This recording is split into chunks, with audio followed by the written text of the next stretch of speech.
अध्यक्ष महोदय,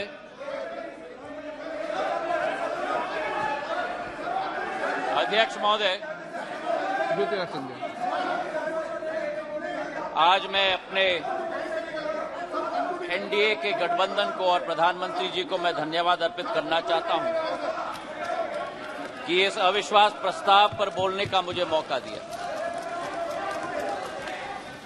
लेकिन जो ये दृश्य अध्यक्ष महोदय इस प्रजातंत्र के मंदिर में आज हम देख रहे हैं, जिस प्रजातंत्र के मंदिर में इस देश की संस्कृति, इस देश का सद्भाव, इस देश की विचारधारा निर्मित की जाती, जिस प्रजातंत्र के मंदिर से देश की 140 करोड़ जनता अपनी प्रेरणा लेती, उस प्रजातंत्र के मंदिर में ये स्पष्ट हो गया है अध्यक्ष महोदय कि इन लोगों को ना देश की चिंता है, ना प्रधानमंत्री के पद की चिंता है, ना राष्ट्रपति के पद की चिंता है। इनको तो केवल अपनी हैसियत की चिंता है। ये देश को पूर्ण रूप से स्पष्ट हो गया। अध्यक्ष महोदय,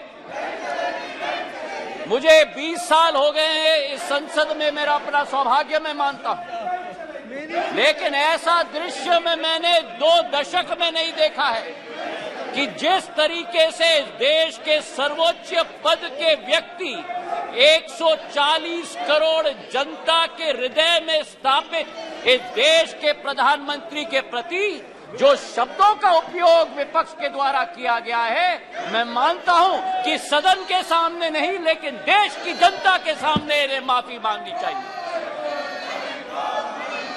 आज जो दृश्य हम देख रहे हैं अध्यक्ष महोदय कि अविश्वास प्रस्ताव के आधार पर,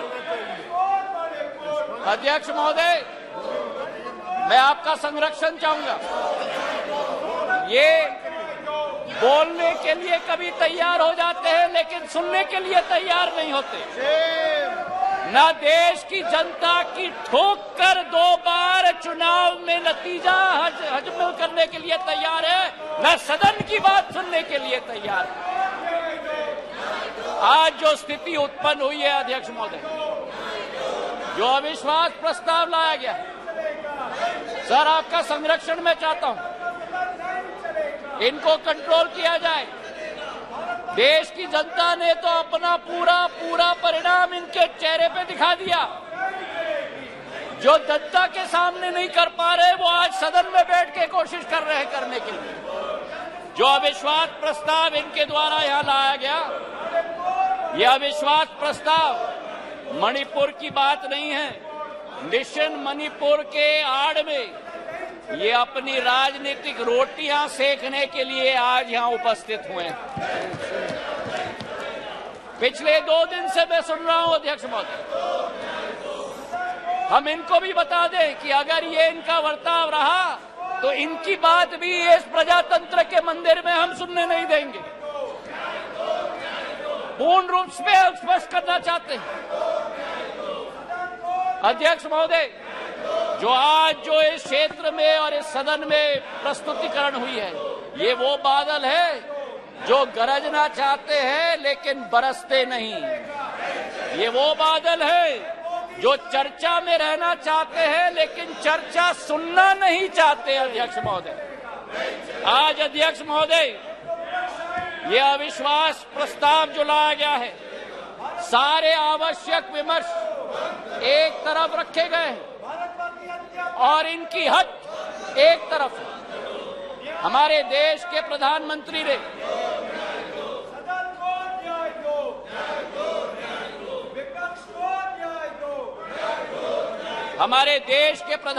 ने सभापति महोदय सदन के बाहर मणिपुर पर संवेदनशीलता के साथ बयान दिया, लेकिन इनका हट है कि बयान सदन के अंदर दें।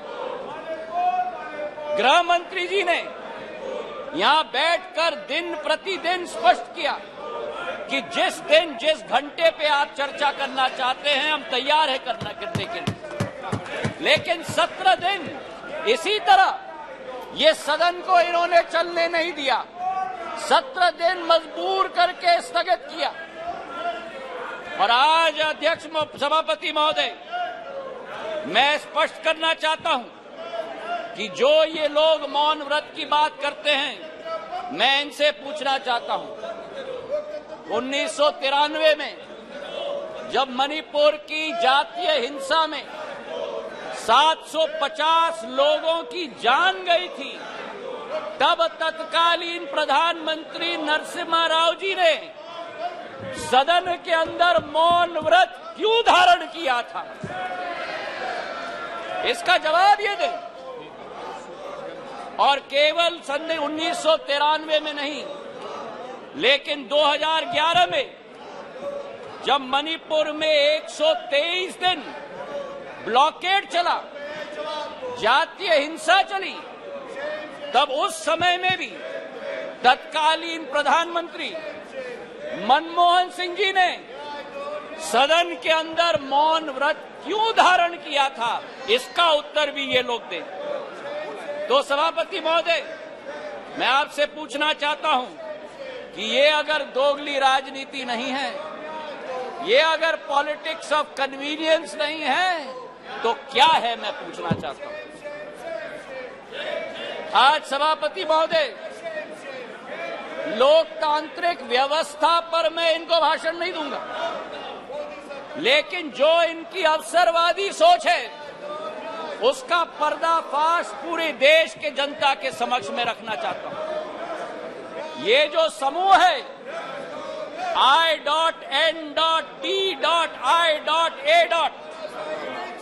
इस समूह में एक प्रोफेसर हैं जो मोरालिटी की बात करते हैं, सिद्धांतों की बात करते हैं, मूल्यों की बात करते हैं, लेकिन प्रतिनिधित्व वो एक ऐसे दल के करते हैं जिन्होंने भ्रष्टाचार की नई कीर्तिमान स्थापित की। इस I.N.D.I.A. समूह में एक ऐसी समूह की नेत्री है जिस समूह की नेत्री सोचती है कि कश्मीर को भारत के साथ जोड़ना सबसे बड़ी भूल है। ये इनका असली चरित्र है। मुझे लगता है आप बहाना ढूंढ रहे हैं बाहर जाने का। ये उचित नहीं है, ये उचित नहीं है। कार्यकर्ता ने आपने अविश्वास प्रस्ताव लाया, उसका उत्तर सुनिए आप। ये बिल्कुल मर्यादाहीन व्यवहार करना, उसके बाद वॉकआउट करना, ये लोकतांत्रिक संसदीय व्यवस्था की दृष्टि से उचित नहीं है। नो, बिल्कुल गलत बात है ये। आपका इस प्रकार से बहाना लेकर के बाहर जाना, ये बिल्कुल संसदीय व्यवस्था का अपमान है। ये बात कृपा करके नोट करिए आप लोग, प्लीज। Honourable minister, please.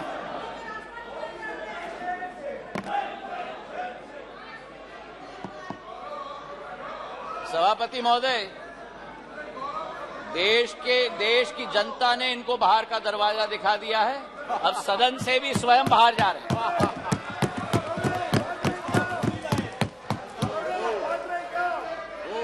इन्हें तो सभापति महोदय अपने अविश्वास प्रस्ताव पे स्वयं ही विश्वास नहीं है।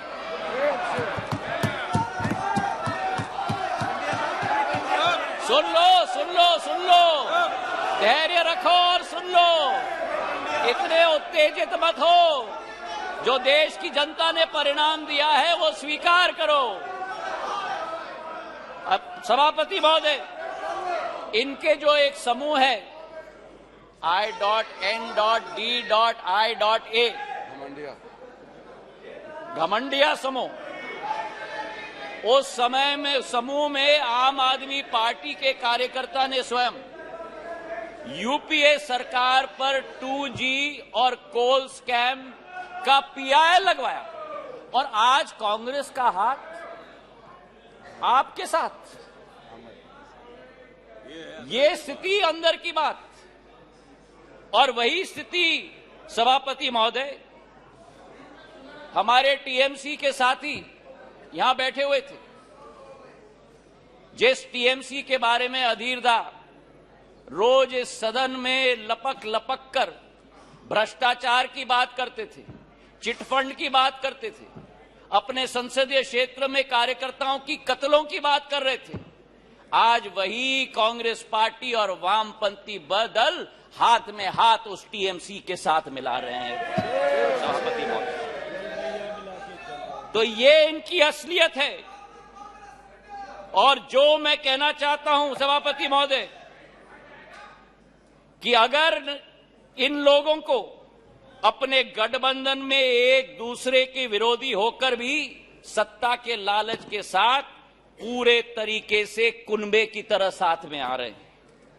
आरजेडी और जेडीयू की बात करें, लालू प्रसाद यादव जी पर जो रोजगार का आरोप लगाया था, जमीन पर रोजगार का एक्ट का आरोप लगाया था, वो जेडीयू के वर्तमान के अध्यक्ष ने स्वयं सीबीआई को सबूत अपने हाथों से दिलवाया था। और आज दोनों हाथ में हाथ मिलाकर चल रहे हैं। ये संविधान बचाने की बात करते हैं सभापति महोदय, ये क्या अपना ईमान पहले बचा पाएं, उसका उत्तर देश की जनता को दें। आज सभापति महोदय विचित्र स्थिति है। आ गए, ये नाटक कर रहे थे। आ गए क्या नाटक करते हो? आपका स्वागत है। अंदर जाता है। बहुत बढ़िया ड्रामा कर रहे हैं। आपका स्वागत है। आज बड़ी विचित्र स्थिति है सभापति महोदय कि जिनके दिल नहीं मिलते वे दल मिल चुके। जिनके दिल नहीं मिलते वे दल मिल चुके हैं। और जिनके इतिहास में वैचारिक या व्यवहारिक संबंध या सिद्धांतिक संबंध न हो, वो आज लोकसभा चुनाव के लिए एक साथ होकर लोकतंत्र बचाने की आवाज लेकर आज सदन में आए। जहां मणिपुर हिंसा की बात की गई सभापति महोदय, इस मणिपुर की घटना का इस्तेमाल या मैं कहूं दुरुपयोग करके अपना लॉन्च पैड बनाने की ये कोशिश कर रहे हैं। जो मणिपुर में घटना घट रही है ये निंदनीय है, घोर निंदनीय है। कोई भी भारतीय नागरिक इसका सपोर्ट नहीं कर सकता। हम सबके लिए ये घोर निंदनीय घटना है। लेकिन अध्यक्ष महोदय, सभापति महोदय, अगर भारत के इतिहास के काले पन्ने पलटें तो मैं पूछना चाहता हूं, सन 1964 के बंगाल के दंगे के समय में ये मौन क्यों थे?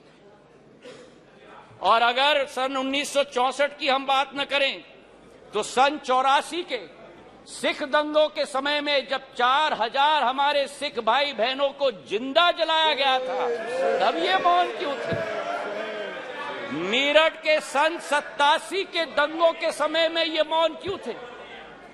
और सन 1990 से 30 साल जो कश्मीर में 40,000 लोगों की मौत हुई और कश्मीर जल रहा था, तब ये मौन क्यों थे?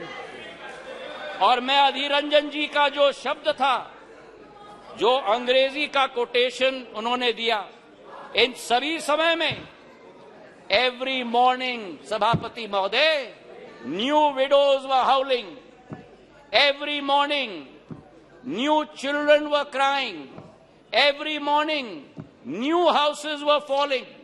और मूक दर्शक के रूप में हमारे ये साथी बैठकर सरकार में बैठे हुए थे। आज यहां बैठकर गौरव गोगोई जी ने, सबर रखो, सबर रखो, आराम से सुनो, सबर रखो, थोड़ा सीख लो। गौरव गोगोई जी ने आसाम अकॉर्ड की बात की।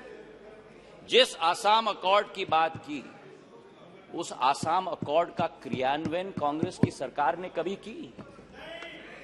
आज मैं पूछना चाहता हूं कि हमारे पड़ोसी देश बांग्लादेश के साथ 68 वर्षों में हमारे बॉर्डर को निर्धारित नहीं किया था। 2014 में जब प्रधानमंत्री जी ने शपथ ली, 1 साल के अंदर बांग्लादेश का बॉर्डर निर्धारित करने का काम प्रधानमंत्री नरेंद्र मोदी जी ने किया। अगर सच्चाई मैं बताऊं, प्लीज प्लीज, उत्तेजित मत हो, उत्तेजित मत हो गौरव। नो नो, अगर बोलते हो तो सुनने की क्षमता रखो। सुनने की बैठिए क्षमता बैठिए रखो। बैठिए जनता ने गौरव आपकी को चिल्लाने को आप बैठ नकार जाइए दिया। बैठ जाइए।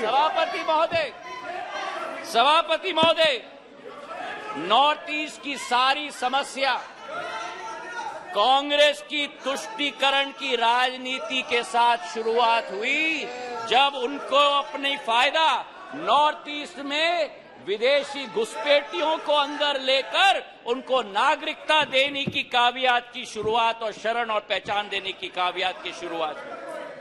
चार्जशीट सभापति महोदय बड़ी लंबी है। 1960 के दशक में जब मणिपुर में अलगाववादी समूह ने हिंसा की शुरुआत की, जब वो जन्म हुआ तो वो कौन था जो उनके साथ बैठकर चर्चा करने के लिए तैयार था? वो कौन था जिन्होंने उनके साथ बैठकर समझौता किया?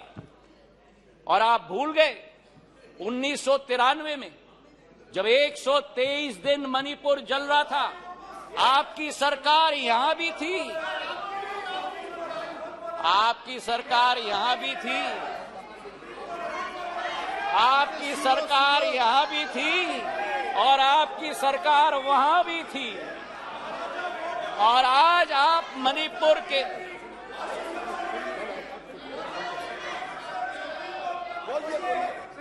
और आज सभापति महोदय अधीर दा उठकर कह रहे थे कि मणिपुर के सांसद क्यों नहीं बोले। उस समय मणिपुर का सांसद इस सदन में रोते रोते हुए उनका वक्तव्य क्या था इस संसद में मैं पूछना चाहता हूं। जब आपकी सरकार यहां भी थी और आपकी सरकार वहां भी थी, मणिपुर के सांसद ने इस संसद में 1993 में वक्तव्य दिया। उन्होंने कहा, and I quote, the state government is helpless, it has no funds, the state government cannot even afford to purchase weapons for the security persons to fight the insurgents. Please, ये सुनिएगा, please think that Manipur is a part of this country. It affects the whole nation. शायद कांग्रेस के नेता को इन शब्दों को सुनना चाहिए था कल यहां भाषण देने के पहले।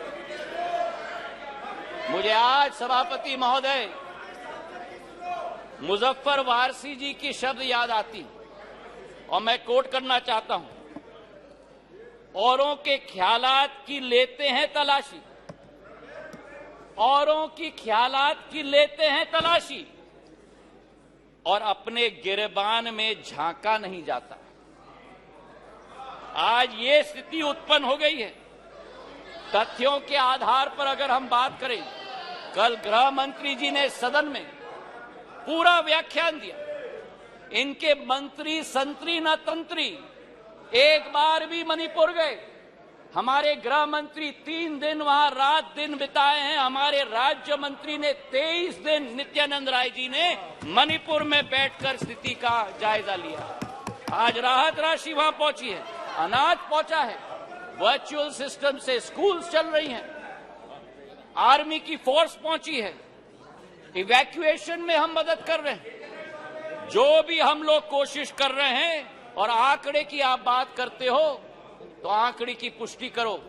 ये पिछले 9 साल मणिपुर में सबसे शांतिपूर्ण समय रहा है इंसर्जेंसी के दृष्टिकोण से। आपके 10 साल से 3 गुना कम इंसर्जेंसी हुई है और 6 गुना कम सिविलियन डेथ्स आज मणिपुर में हुआ है। सभापति महोदय, नॉर्थ ईस्ट की जब हम बात करते हैं, नॉर्थ ईस्ट की जब हम बात करते थे 1 दशक पहले, तो चित्र हमारे दिमाग में आता था। हिंसा का चित्र आता था, आतंक का चित्र आता था, अस्थिरता की चित्र आती थी।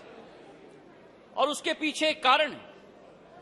उसके पीछे कारण यह है कि दशकों से जो सरकार रही थी, उनकी सोच विचारधारा थी कि अगर बॉर्डर विलेजेस में और उत्तर पूर्वी क्षेत्र में अगर विकास किया तो वहां जागरूकता उत्पन्न होगी, इसलिए उन्हें विकास से वंचित रखा जाए। हमारे प्रधानमंत्री ने 2015 में देश के प्रधानमंत्री ने पहला कदम लिया। जो भी हिंसक संगठन थे मणिपुर के, उनके विरुद्ध सर्जिकल स्ट्राइक करके म्यांमार तक खदेड़ के भेज दिया था सभापति महोदय। और उसके बाद पहला कदम जो लिया, विकास व्यापक सोच के साथ, एक विचारधारा के साथ, उन्होंने एक विकास का मंत्र दिया सभापति महोदय, विकास का मंत्र दिया हीरा, क्योंकि उत्तर पूर्वीय क्षेत्र भारत का हीरा है। हीरा मतलब हाईवे, हीरा मतलब इंटरनेट, हीरा मतलब रेलवेज, हीरा मतलब एविएशन। और जिस उत्तर पूर्वी क्षेत्र में केवल 2,500 करोड़ का रेलवे बजट होता था, आज 10,000 करोड़ रुपए का रेलवे बजट है। सभापति महोदय, आपको आश्चर्य होगा कि मेघालय जैसे राज्य को 100 साल इंतजार करना पड़ा जब तक प्रधानमंत्री नरेंद्र मोदी जी नहीं बने, कि मेघालय को अपने 100 साल में पहला स्टेशन मिला जब बीजेपी और एनडीए की सरकार। नागालैंड को 100 साल बाद शोकुवी में एक रेलवे स्टेशन, दूसरा रेलवे स्टेशन मिला। और इसी के साथ साथ जब यूपीए की सरकार थी, उस समय सड़क की प्रगति और विकास, गडकरी साहब यहां बैठे हुए हैं, 1.5 किलोमीटर प्रतिदिन की कछुआ चाल के आधार पर चलती थी। प्रधानमंत्री नरेंद्र मोदी जी और गडकरी जी की जोड़ी ने आज उत्तर पूर्वी राज्य में 3.5 किलोमीटर प्रतिदिन की रफ्तार से आज सड़क बनाने का काम किया। हाईवेज और ब्रिजेस की जाल बनी। किरेन रिजिजू के साथ मेरा प्रवास वहां हुआ है।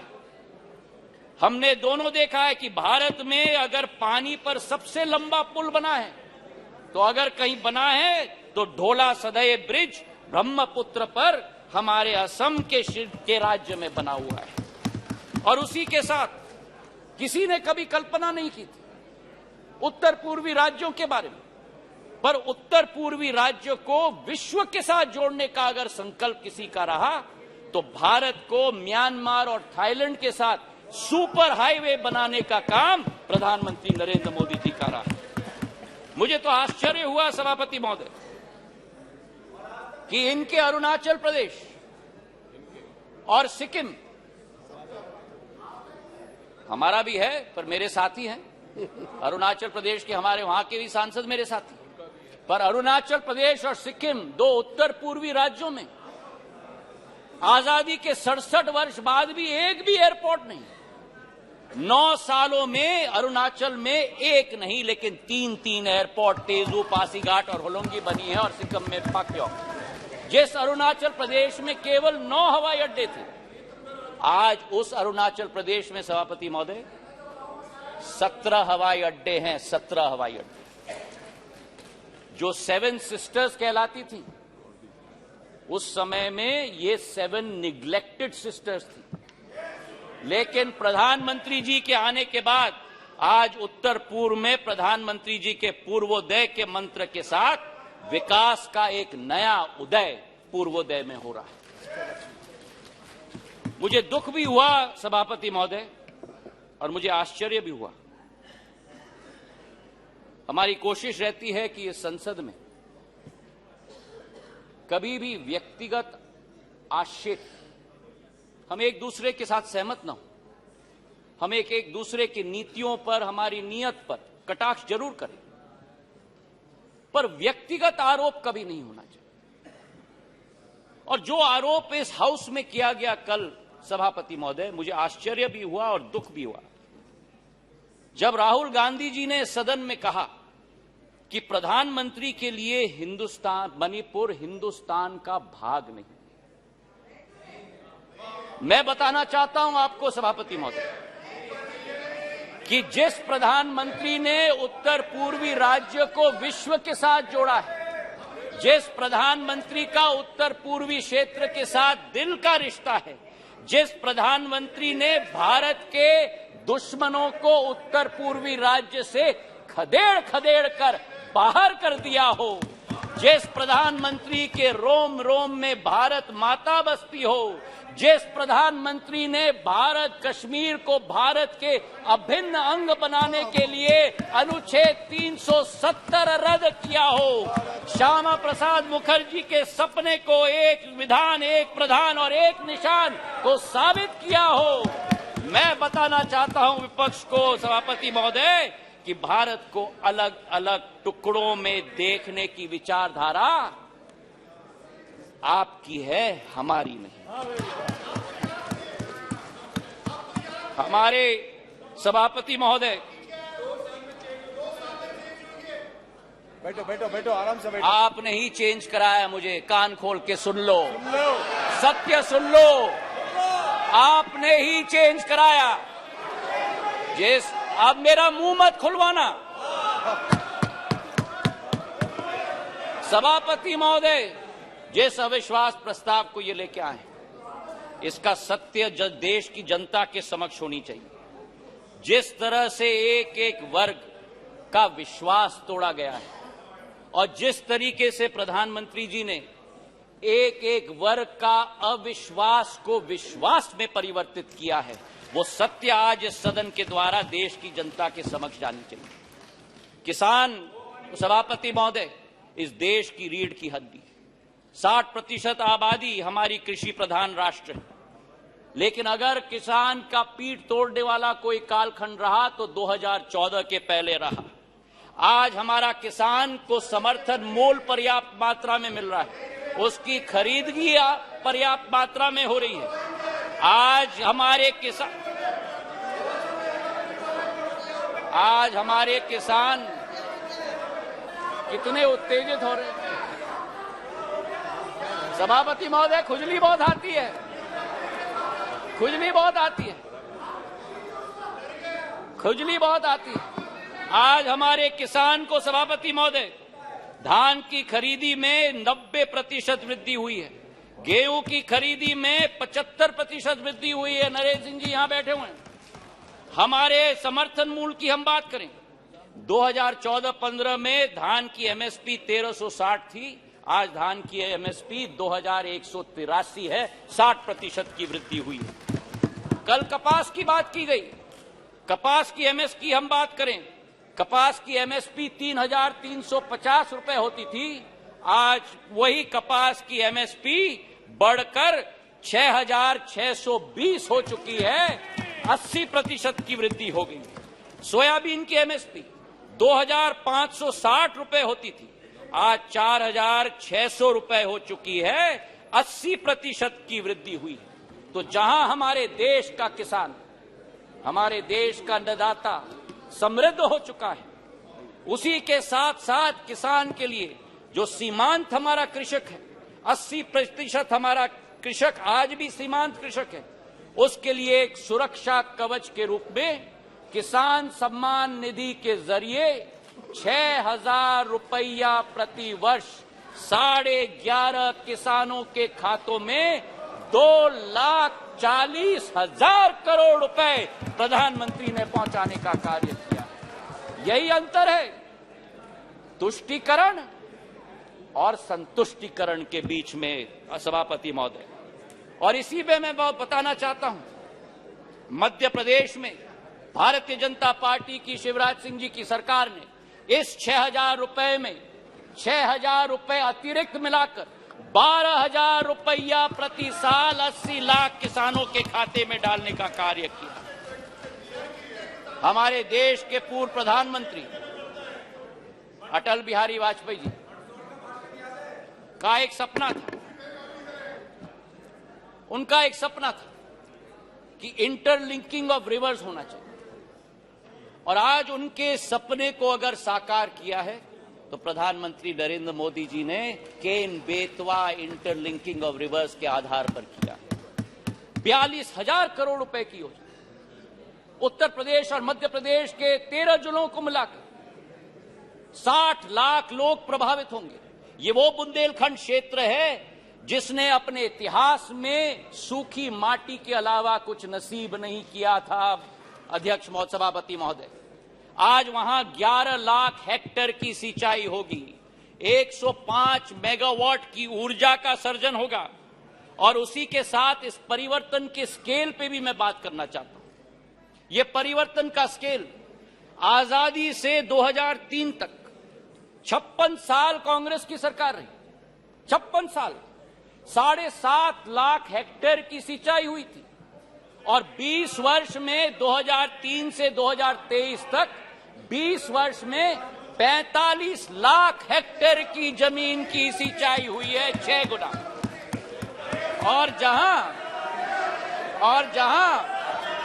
अब फिर उत्तेजित हो गए, और जहां 56 वर्ष में 7.5 लाख हेक्टेयर की सिंचाई की योजना दी, वहां प्रधानमंत्री नरेंद्र मोदी जी की सरकार ने एक योजना में 10.5 लाख हेक्टेयर की सिंचाई की योजना दिलवाई।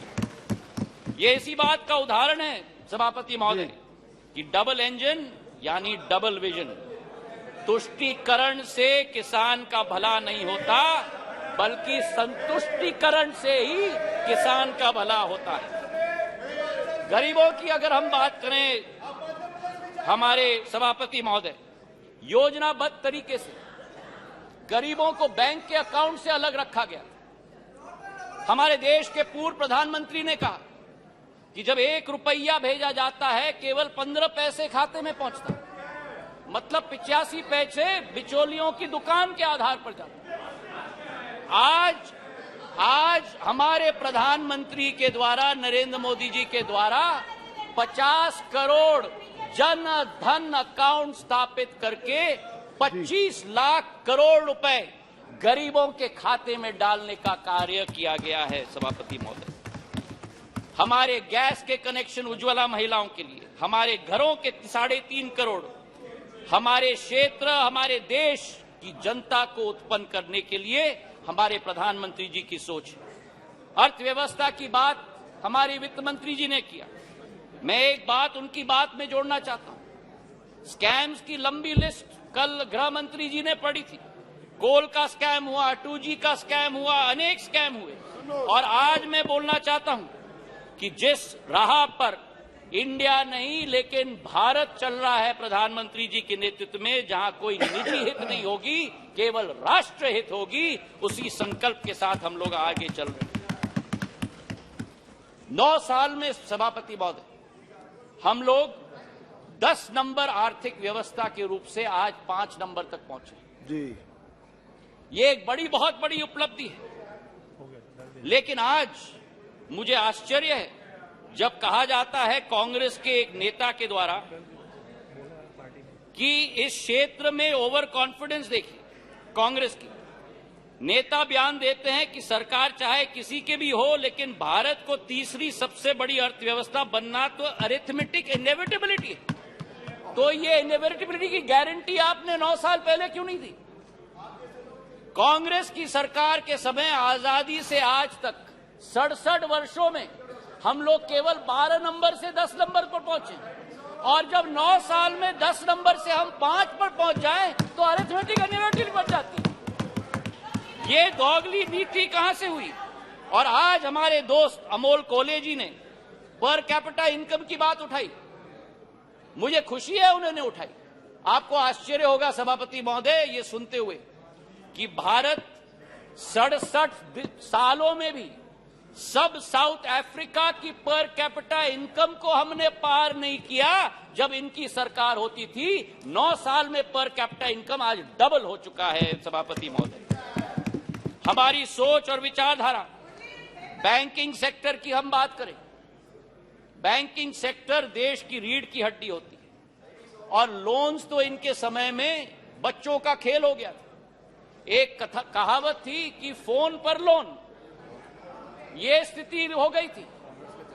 5.5 लाख करोड़ से ज्यादा एनपीए का पहाड़ छोड़ के गए थे। आज उसकी सफाई अरुण जेटली जी ने और निर्मला सीतारमण जी ने करके देश को आगे बढ़ने के लिए कैपेक्स की एक नई रचना की शुरुआत की। कभी हम कल्पना कर सकते थे कि भारत में 10 लाख करोड़ रुपए का कैपेक्स का प्रोग्राम होगा और इंफ्रास्ट्रक्चर का कैपेक्स का प्रोग्राम भी ऐसे कि 10 साल में 15,000 किलोमीटर की रेलवे लाइन बनी और एनडीए सरकार के समय में 26,000 किलोमीटर की रेलवे लाइन बनी। हाईवे की निर्माण की बात करें तो 67 वर्षों में 91,000 किलोमीटर के हाईवे और 9 वर्षों में, गडकरी साहब जी यहां बैठे हैं, 55,000 किलोमीटर की हाईवे 9 सालों में 1,45,000 किलोमीटर की हाईवे बनी।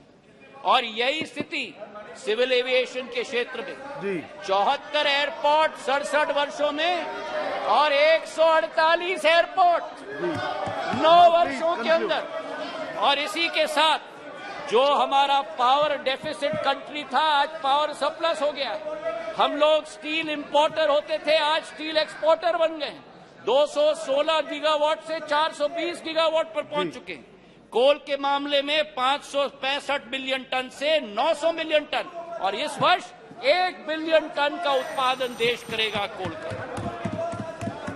सभापति महोदय, मैं ये कहना चाहता हूं कि ये अरिथमेटिक इनएविटेबिलिटी नहीं है।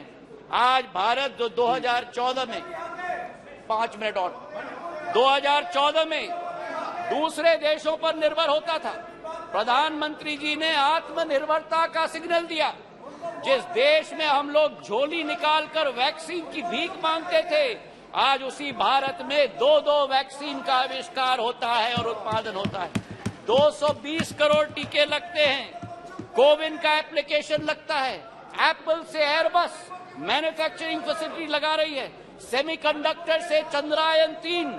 आज भारत का तिरंगा झंडा भारत में नहीं, विश्व में नहीं, चांद पर लगाने का संकल्प प्रधानमंत्री जी का है। ऑटो के सेक्टर में 7 नंबर से 3 नंबर, टेलीकॉम के सेक्टर में 12 नंबर से 2 नंबर। ये अरिथमेटिक इनएविटेबिलिटी नहीं है, ये सशक्त नेतृत्व और दक्षतापूर्ण सरकार का परिणाम है। मेरे सभापति महोदय, प्रधानमंत्री जी का संकल्प है कि तीसरी पारी में भारत में वर्ल्ड क्लास इंफ्रास्ट्रक्चर गांव-गांव तक हम पहुंचाएंगे। ये मोदी जी की गारंटी है। तो आज सभापति महोदय, ये स्वच्छ इंडिया अभियान की बात कर रहे हैं। ये कहते हैं कि नफरत के बाजार में मोहब्बत का दुकान लाएंगे। इनका दुकान तो भ्रष्टाचार का दुकान है, झूठ का दुकान है, तुष्टीकरण का दुकान है, अहंकार का दुकान है। केवल का नाम दुकान का बदलते हैं, सामान वही है। राहत इंदारी जी के शब्द मुझे याद आते हैं कि नए किरदार आते जा रहे हैं, मगर नाटक पुराना चल रहा है। मैं ये कहना चाहता हूं कि अधीर रंजन चौधरी जी ने स्वयं कहा कि ये मजबूरी का गठबंधन है। मैं उनको कोट करना चाहता हूं। उन्होंने एक इंटरव्यू में कहा था, अधीरदा ने, सबको लगा है कि इस समय जो मोदी शाह का जगरनॉट चलते हैं, सबको लगा है कि इस समय जो मोदी शाह के जगरनॉट चलते हैं, सबको एकजुट होना जरूरी है। ये मजबूरी है। पॉलिटिक्स में तो मजबूरी रहती है। आज ये अविश्वास प्रस्ताव इसलिए लेके आए हैं। मैं ये पूछना चाहता हूं कि कौन सी इंडिया की आवाज ये उठाते हैं जब विदेश जाकर 2 इंडियाज की बात करते हैं। ये कौन सी इंडिया की आवाज उठाते हैं जब गलवान में हमारे सेना के शौर्य और उसी के साथ सर्जिकल स्ट्राइक पर उंगली उठाते हैं। ये कौन से इंडिया की आवाज करते हैं जो कोरोना जैसी भीषण समस्या में राजनीति पर उतर जाते हैं। और आज पिछले 2 दिनों से सभापति महोदय, मैं सुन रहा हूं विपक्ष को, कोई महाभारत की बात कर रहा है, कोई रामायण की बात कर रहा है, कोई राम की बात कर रहा है, कोई रावण की बात कर रहा है। अच्छा है कि आज धर्म की बहुत याद आई इनको। कोई जनेऊधारी है, कोई मंदिर की परिक्रमा कर रहे हैं, कोई यज्ञ आयोजित कर रहे हैं, कोई पार्टी तो अपने संकल्प पत्र में डाल रहे हैं कि राम वन गमन पथ का हम संकल्प करते हैं। मैं इनको स्पष्ट रूप से बताना चाहता हूं, ये मुखौटा नहीं चलेगा। हमारी देश की आज 140 करोड़ जनता की आस्था और पीढ़ियों की सपना हमारे मर्यादा पुरुषोत्तम भगवान राम का भव्य मंदिर अयोध्या में प्रधानमंत्री नरेंद्र मोदी बनाने जा रहे हैं। तो आज इनको मैं कहना चाहता हूं कि तीसरी बार भी, 2 बार आपको रिजेक्ट किया है, तीसरी बार भी प्रचंड बहुमत के साथ एनडीए की सरकार यहां स्थापित होगी। जी धन्यवाद। प्रधानमंत्री नरेंद्र मोदी जी के नेतृत्व में भारत आज चल चुका है। अमृत काल से शताब्दी काल के सफर पर विश्व गुरु के रूप में भारत स्थापित होगा, इसमें कोई दो राय नहीं। और आप इस सत्य को अपने झूठ के साथ पराजित नहीं कर सकते। मैं अंत में 4 लाइन करके अपना बात समाप्त करता हूं। नागफनी पुष्प दे नहीं सकते, नागफनी पुष्प दे नहीं सकते, भ्रष्टाचारी जनहित सोच नहीं सकते। नागफनी पुष्प दे नहीं सकते, भ्रष्टाचारी जनहित सोच नहीं सकते। आपातकाल लगाने वाले संविधान की रक्षा कर नहीं सकते। जनता विरोधी की जिनका रहा है इतिहास, कितने भी चेहरे बदल ले, कितने भी चेहरे बदल ले, जनता के हो नहीं सकते। जी धन्यवाद।